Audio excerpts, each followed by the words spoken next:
हमारे पास इस क्वेश्चन में हमें दिया हुआ है the magnetic field inside a launch solenoid having 50 turns per centimetre is increased from, हमारे पास मैग्नेटिक फील्ड पहले ये थी, फिर हमने ये किया है when an iron core is inserted, जिसका एरिया हमारे पास 4 सेंटीमीटर स्क्वायर है। जब हमारे पास आयरन से पहले, हमारे आयरन कोर से पहले हमारे पास मैग्नेटिक फील्ड ये था, और उसके बाद जब हमने उसे इंसर्ट कर दिया है सोलेनॉइड में, तो हमारे पास जो मैग्नेटिक फील्ड है वो चेंज हो रही है इसमें। यहाँ पे 2 केस बनते हैं, ये एक इम्पॉर्टेंट बात है। इज इंसर्टेड इनटू इट, हमें फाइंड करना है सबसे पहले ए पार्ट में, हमें बताना है find the current in the solenoid, दूसरे में बताना है हमें मैग्नेटाइजेशन बताना है, और तीसरे में पोल स्ट्रेंथ बताना है हमें। हमें सबसे पहले इसमें कुछ वैल्यूज गिवन है उसे नोट डाउन लेते हैं। हमारे पास नंबर ऑफ टर्न्स गिवन है, नंबर ऑफ टर्न्स n मान लेते हैं उसे, वो है हमारे पास 50 टर्न्स पर सेंटीमीटर।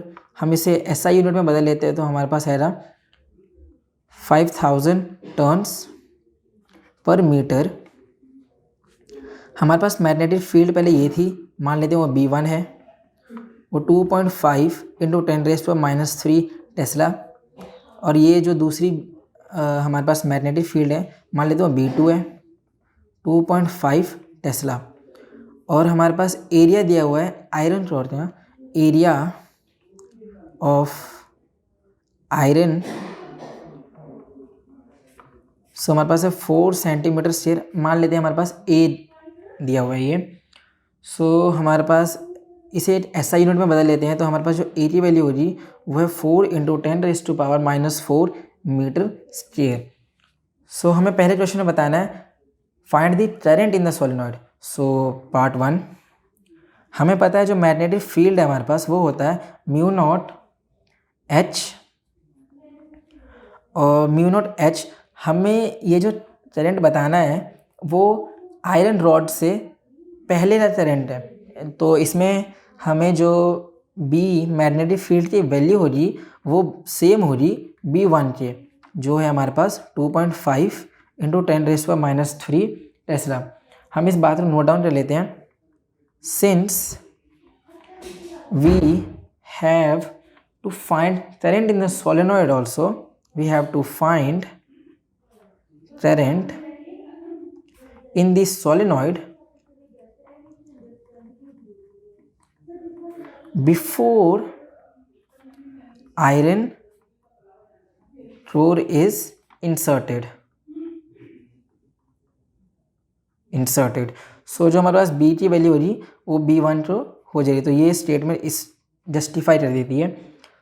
हमें यहाँ से पता है, और B is given by μ0 times of H, और हमारे पास H की वैल्यू होती है number of turns into current, μ0 into N into I, H की वैल्यू हमारे पास N इंटू I होती है, और B की वैल्यू हमारे पास B1 है इस बार।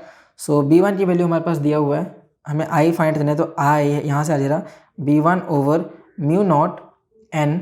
B1 की वैल्यू है हमारे पास 2.5 इंटू 10⁻³ μ0 की वैल्यू होती है 4 पाई इंटू 10⁻⁻⁷, और नंबर ऑफ टर्न्स थे हमारे पास 5000, 5 इंटू 10⁻³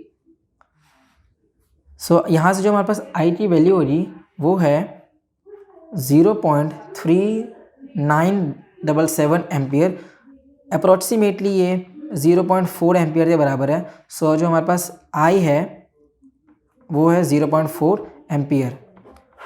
हमने फाइंड कर लिया है करंट इन द सोलेनॉइड। अब इसे B पार्ट हम सॉल्व कर देते हैं, इसे आप नोट डाउन कर लो।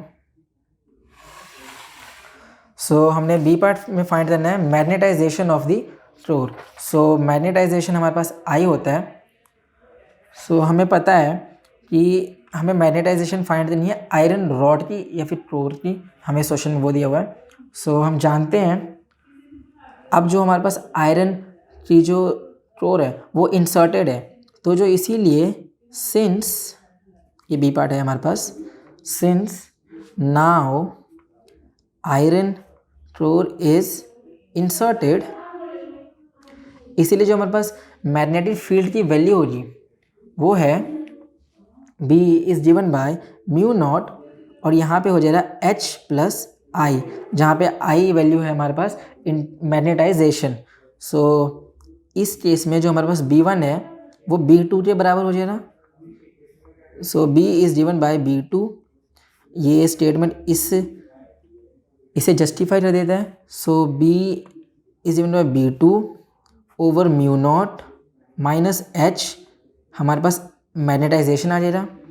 सो B2 की वैल्यू है हमारे पास 2.5, म्यू नॉट की वैल्यू होती है 4 पाई इंटू 10⁻⁻⁷ और H की वैल्यू है हमारे पास, H होता है हमारे पास N इंटू आई।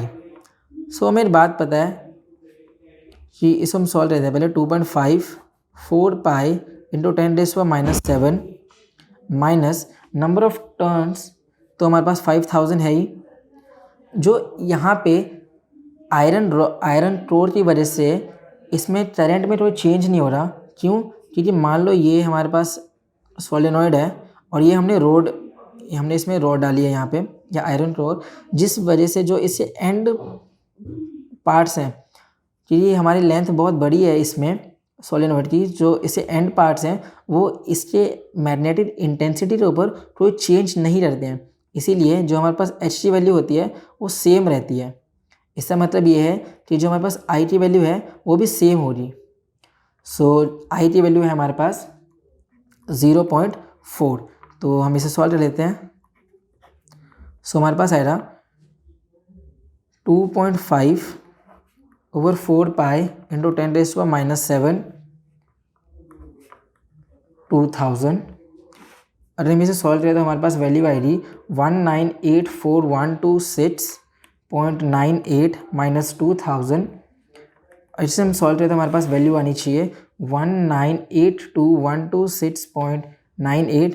हम इससे थोड़ा राउंड ऑफ कर लेते हैं तो हमारे पास वैल्यू आएगी 1.982 इंटू 10⁻⁶। ये अप्रॉक्सीमेटली और नियरली आई की वैल्यू नियरली हमारे पास 2 इंटू 10⁻⁶ एम्पियर पर मीटर आ रहा है। तो हमने मैग्नेटाइजेशन वैल्यू फाइंड कर ली है, हमने आई की वैल्यू फाइंड कर ली है। अब हमें मैग्नेटाइजेशन ही है ये। सो हम सी पार्ट में हमें बताना है, सी पार्ट में हमें बताना क्या है, सी पार्ट में हमें बताना है पोल स्ट्रेंथ हमें बतानी है सी पार्ट में। सो हम जानते हैं कि जो हमारे पास मैग्नेटाइजेशन होती है, यहाँ पे नोट डाउन कर लेते हैं, मैग्नेटाइजेशन होती है आई, वो बराबर होती है मैग्नेटिक मोमेंट ओवर वॉल्यूम के।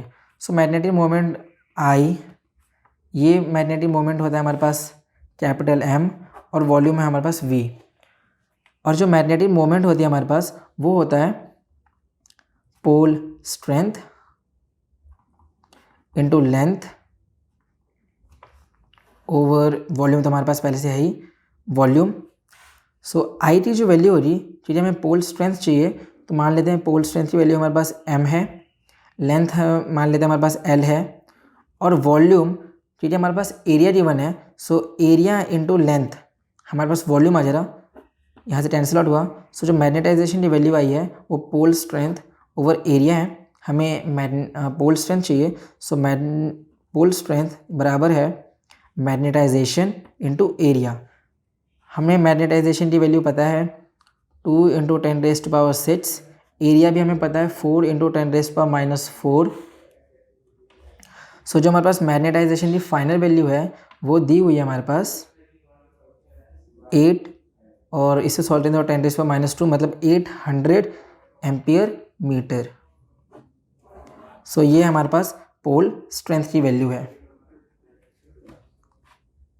और इसी तरह हमारा क्वेश्चन सॉल्व हो जाता है।